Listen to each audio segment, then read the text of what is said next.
Ça, la véritable guerre chimique contre la population riffaine par bombardement aérien. Sur un tout petit territoire peuplé de tribus berbères,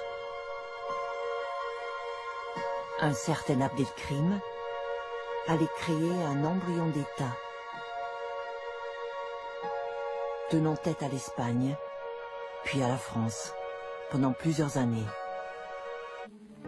Dès 1918, le roi d'Espagne Alphonse XIII, impatient de laver l'affront de 1909 et de mettre enfin la main sur la totalité du Rif, se renseigne auprès des autorités allemandes sur la fabrication des armes chimiques. Alors que la communauté internationale est en train de bannir les armes chimiques, le grand spécialiste allemand atterrit à Madrid pour dresser les plans d'une usine aux environs de la capitale.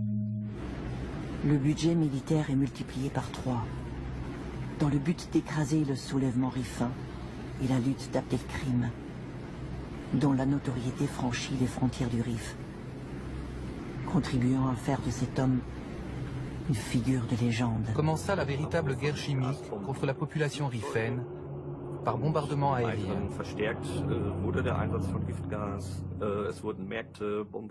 Ensuite, l'usage des gaz fut renforcé.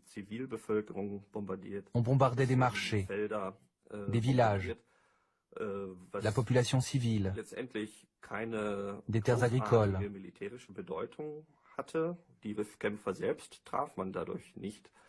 Ce qui n'avait pas un grand impact militaire parce qu'on n'atteignait pas les combattants riffains.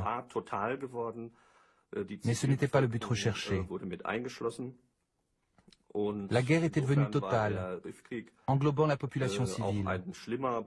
Dans cette mesure, la guerre du Rif a pris une gravité particulière dans ce siècle des extrêmes.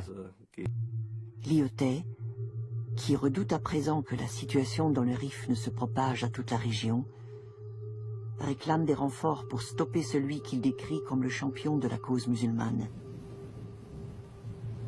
Il demande à occuper la rive droite de l'Ouéra afin de couper à Abdelkrim le grenier à blé du sud rifin.